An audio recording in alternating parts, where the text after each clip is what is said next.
Hello students, welcome to my channel दासी class. आज worksheet number 33 है और डेट है 26 नवंबर 2021।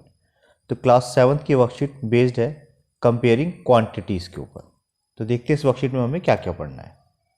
सबसे पहले हमारी वर्कशीट के अंदर है रेशियो टू परसेंटेज।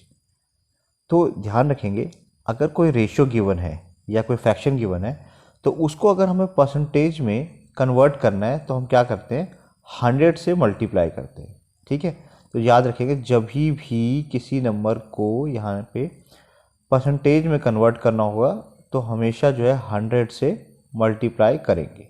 ठीक है, इसको एग्जाम्पल समझते हैं। If 15 sweets are to be divided between Monu and Sonu. ठीक है, जैसे मान लेते हैं एक मोनू है और दूसरा हमारे पास सोनू है, इसके बीच में हम कितने स्वीट्स को डिवाइड कर रहे हैं, 15 स्वीट्स को। ठीक है, मोनू गेट 3 स्वीट्स, मोनू को जो है 3 स्वीट्स मिलता है। एंड सोनू गेट 12, सोनू को 12 स्वीट्स मिलते हैं।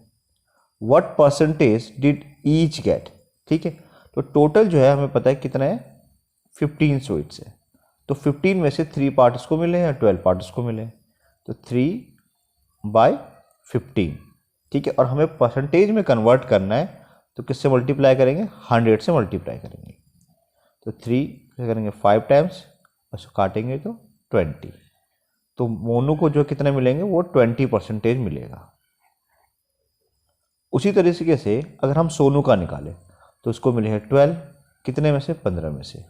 और परसेंटेज में कन्वर्ट करना है तो किससे मल्टीप्लाई करेंगे, 100 से। तो 3 4 टाइम्स जा, 3 5 टाइम्स, 5 1 जा, 5 से काटेंगे तो 20 टाइम्स पे कटेगा। तो 4 को 20 से मल्टीप्लाई करेंगे तो कितना आएगा, 80 आता है। तो यहाँ पे आ गया हमारा 80%। तो हमें पता लग गया मोनू को जो है वो 20% मिला है और जो सोनू को है वो 80% मिला है। यही हमारे यहाँ पे आंसर दे रखा है। ठीक है, ये हमारा आंसर आ गया। तो याद रखना है, जब भी परसेंटेज में कन्वर्ट करना है, ठीक है, जैसे यहाँ पे 3/15 यूज़ हुआ था, या फ्रैक्शन कह ले या हम रेशियो कह ले, इसको हमने परसेंटेज में कन्वर्ट किया तो हमने क्या करा, 100 से इसको मल्टीप्लाई किया और हमारा आंसर आ गया। सिमिलरली 12/15 यूज़ किया, इसको हमने 100 से मल्टीप्लाई करा, सिंप्लीफाई करने के बाद हमारा आंसर आ गया। सेकंड एग्जांपल देखते हैं। नेक्स्ट जो हमें सीखना है वो है इंक्रीज और डिक्रीज एज परसेंटेज। कितना परसेंट इंक्रीज हो गया या कितना परसेंटेज जो है डिक्रीज हो गया। ठीक है, तो ये सीखना है।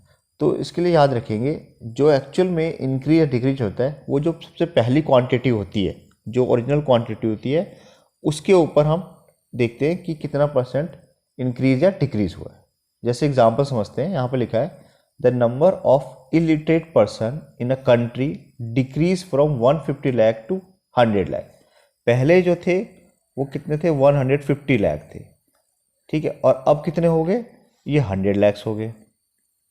ठीक, तो कितने घट गए, कितने डिक्रीज हो गए, आंसर है 50 लाख।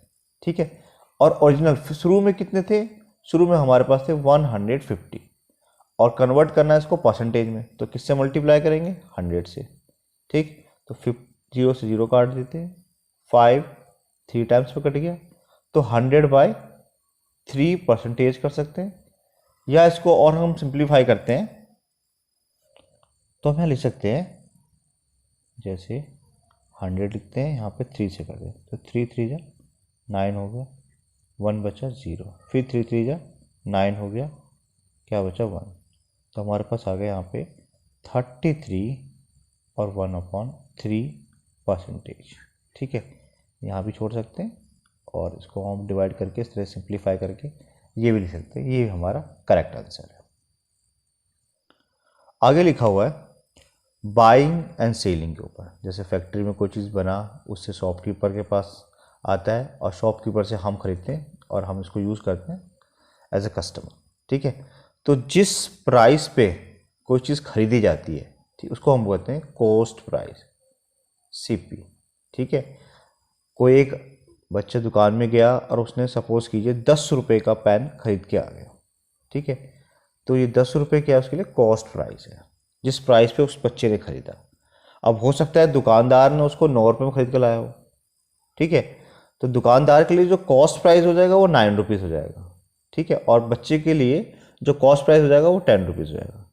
और साथ ही साथ जो 10 रुपये है ये इस दुकानदार के लिए क्या है, सेल प्राइस है, जिस पे उसने बेचा है, जिस प्राइस पे उसने इस चीज़ को बेच दिया है वो क्या है, इसका सेल प्राइस है।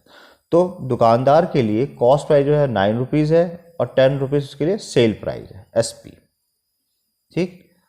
तो अब देखिए ध्यान से, अगर कोई चीज़ कॉस्ट प्राइस पे खरीदी जाती है और वो कॉस्ट प्राइस कम है, ठीक है, और सेल प्राइस ज़्यादा है, तो इस केस में क्या होता है, उसको प्रॉफिट होता है, ठीक है। जैसे अगर मैंने कहा कि मैं 9 रुपये की कोई चीज़ खरीद के लाया और बेची मैंने उसको 10 रुपये में, ठीक है, तो जब सेल प्राइस ज़्यादा है तो उसमें क्या हो गया, मुझे प्रॉफिट हो गया। कितने का प्रॉफिट हो गया, मैं सेल प्राइस में से कॉस्ट प्राइस को माइनस कर दूंगा, यानी कि 10 में से 9 को माइनस करूंगा तो मेरा आंसर आ जाएगा 1। तो 1 रुपीज़ का मुझे क्या हो गया, प्रॉफिट हो गया, ठीक है। उसी तरीके से अगर कॉस्ट प्राइस है वो ज़्यादा हो जाता है और सेल प्राइस जो है वो कम हो जाती है, ठीक है। अगर सपोज़ कीजिए मैं ख़रीद के लाया 10 रुपये की, लेकिन मुझे मार्केट में पता लगा उसको बेचने पे सिर्फ 9 रुपये ही मिल रहे हैं या 8 रुपये मिल रहे हैं, ठीक है, सेल प्राइस कम है, 8 रुपये मिल रहे हैं, लेकिन उसको बेचने पे मुझे सिर्फ 8 रुपये मिल रहे हैं, ठीक है, सेल प्राइस कम होगी, कॉस्ट प्राइस ज़्यादा होगी, तो इस केस में क्या हो गया, मुझे लॉस हो गया, ठीक है। लॉस कितने का हुआ, 2 रुपये। कैसे निकालेंगे, CP जो हमारा कॉस्ट प्राइस है उसमें से सेल प्राइस को माइनस कर देंगे, तो मेरे को 2 रुपये का यहाँ पे लॉस हो गया। लेकिन सपोज़ कीजिए जितने का मैं खरीद के लाया उतने का ही मैंने बेच दिया, तो ये क्या है, मेरा नो प्रॉफिट नो लॉस की कंडीशन है, कोई फ़ायदा नहीं होगा, कोई नुकसान नहीं होगा, ठीक। अब जैसे यहाँ पे प्रॉफिट एंड लॉस लिखना है कि कुछ सवाल है यहाँ पे, देखते हैं इसको। अ flower was bought for ₹120 and it sold for ₹108। एक फ्लावर वॉज जो है, एक फूलदानी जो है 120 रुपये खरीदा गया और 108 में बेचा गया। ख़रीदा हमने ज़्यादा में लेकिन बेचा हमने कम में, तो इसमें क्या होगा, हमें लॉस हो जाएगा, ठीक है। ये क्योंकि CP जो है ज़्यादा है, देखो यहाँ पे CP जो है ज़्यादा है और SP क्या है, कम है, तो इस केस में क्या होता है, लॉस होता है। नेक्स्ट देखते हैं। A toy car sold for ₹540, 540 रुपये में सोल्ड किया, सोल्ड करने का मतलब sale price, and was bought ₹450 और 450 रुपये में खरीदा था, तो खरीदा कम में है, बेचा ज़्यादा में है, तो क्या होगा, यहाँ पे प्रॉफिट हो जाएगा, ठीक है। नेक्स्ट है cycle bought for ₹1000 and sold for ₹1000, 1000 रुपये खरीदी, 1000 रुपये में बेच दिया, तो क्या होगा, no profit no loss.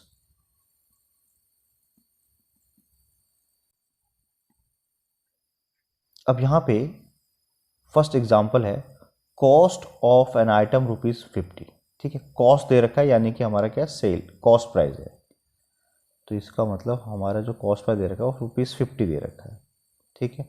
It was sold with a loss of 12%, और जो लॉस हो रहा है वो कितना है, 12% हो रहा है, तो क्वेश्चन है फाइंड इट्स सेलिंग प्राइस, हमें इसका सेलिंग प्राइस निकालना है, ठीक। तो सेलिंग प्राइस के लिए हम क्या करते हैं, देखिए जो हमारा कॉस्ट प्राइस है कितना, ₹50, ठीक है, हम इसको 12% लॉस पे बेच रहे हैं, तो पहले तो 12% निकाल लेते हैं इसका, ठीक। 51 टाइम्स पे, 52 टाइम्स पे, यानी कि 6 रुपीज़ का एक्चुअल में क्या हुआ, लॉस हो गया। तो हमने 50 रुपये खरीदा था, ठीक है, और बेच कितने में, 6 रुपये लॉस में बेच रहे हैं, तो सेल प्राइस क्या हो जाएगा, 50 में से 6 रुपये इसको माइनस कर देते हैं, तो 44 रुपीज़ आ जाएगा हमारा क्या, सेलिंग प्राइस। एक तरीका तो ये है, इस तरीके से हम उसको निकाल सकते हैं। या फिर दूसरा तरीका देखिए कि अगर मैं 100% क्या मान लूँ, 50 रुपीज़ मान लूँ, 50 का मतलब क्या है, 100%, ठीक है, और मुझे लॉस कितना हो रहा है, 12% का लॉस हो रहा है, यानी कि एक्चुअल में मुझे सिर्फ 88% जो है मुझे वापस मिल रहा है, ठीक है। तो 50 रुपीज़ जो मैंने पैसे लगाए थे, यानी कॉस्ट प्राइस जो है इसकी, उसका 88% मुझे वापस मिल रहा है, ठीक।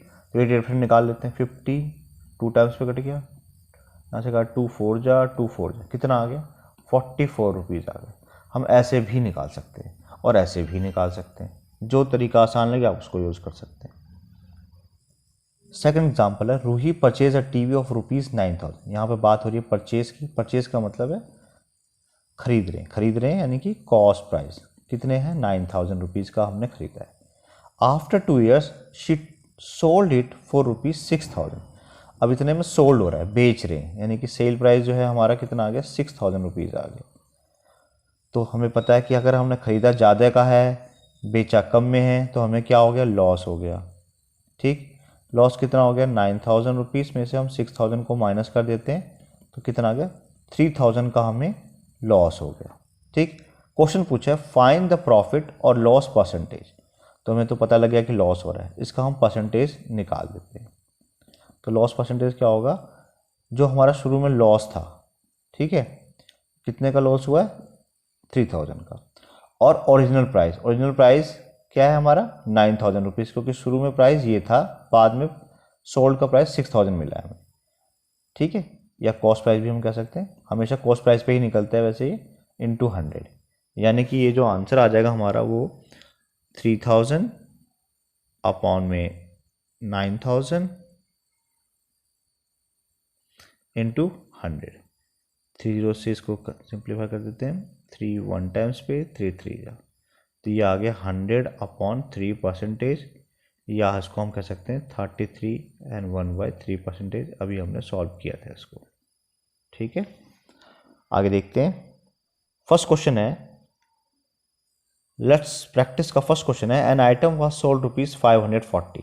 देखिए यहाँ सोल्ड की बात हो रही है, यानी कि सेल प्राइस। तो सेल प्राइस हमारा होगा कितना, ₹540। प्रॉफिट ऑफ ₹5%, इस पर जो प्रॉफिट है वो है हमारा 5% का। उसने पूछा what was it's cost price, cost price क्या होगा बताइए। ठीक है, तो देखिए, तो सबसे पहले क्या करते हैं हम, कॉस्ट प्राइस को जो है वो X रुपीज़ का लेट कर लेते हैं कि हमने X रुपीज़ में खरीदा। इस पर हमें प्रॉफिट कितना हुआ, 5% का, तो इसका हम 5% निकाल लेते हैं। ठीक, इसको काट देते हैं, थोड़ा सिंप्लीफाई हो जाएगा। तो आ गया X/20 का हमें क्या हो गया, प्रॉफिट हो गया। हमने खरीदा था X का और हमें इतने का प्रॉफिट हो गया। ठीक है, तब ये बेचा होगा तभी प्रॉफिट हुआ हमें, तो इतना प्रॉफिट हो, यानी कि टोटल मिलाकर हमें ₹540 मिल गए। ठीक है, इसको एलसीएम लेके सॉल्व कर देते हैं, तो ये हो गया 20x प्लस का x इक्वल टू 540, तो ये हो गया 21x अपॉन में 20 इक्वल टू 540। तो x की वैल्यू क्या आ गई, ये आ गई हमारे पास 540 इंटू 20 अपॉन में 21। इसको 3 से काट देते हैं, 3 7 टाइम्स पे, 3 1 3 8 0। तो 18 को 2 से मल्टीप्लाई करो, कितना आ गया, 36 आ गया, और 0 0 अपॉन में 7। ठीक है, इसको यहाँ चलो डिवाइड करके देख लेते हैं प्रॉपर। 3600, 7 से 7 5 जा होता है 35, 1, इसको यहाँ पर डाल लेते हैं 0, 7 1 जा 7, 3, इस 0 को फिर से यहाँ उतार लेते हैं, 7 4 जा 28, कितना बचा 2। नंबर ख़त्म हो गए तो पॉइंट लगा लेते हैं, 0 7 2 जा 14, और कितना बच गया 6, 0 आ सकते हैं, 7 8 जा 56, यहाँ पे छोड़ देते हैं। तो हमारा जो अप्रोक्सीमेट कॉस्ट प्राइस है कितना आ गया, 514.28। This is the cost price, इतने रुपीज़ हमारा क्या है, कॉस्ट प्राइस है। सेकंड क्वेश्चन है, a shopkeeper bought a chair for ₹375। Bought की बात हो रही, खरीदने की बात हो रही, तो कॉस्ट प्राइस लिखेंगे हम 375, एंड सोल्ड इट फॉर ₹400। तो सेल प्राइस हमारे पास आ गया ₹400।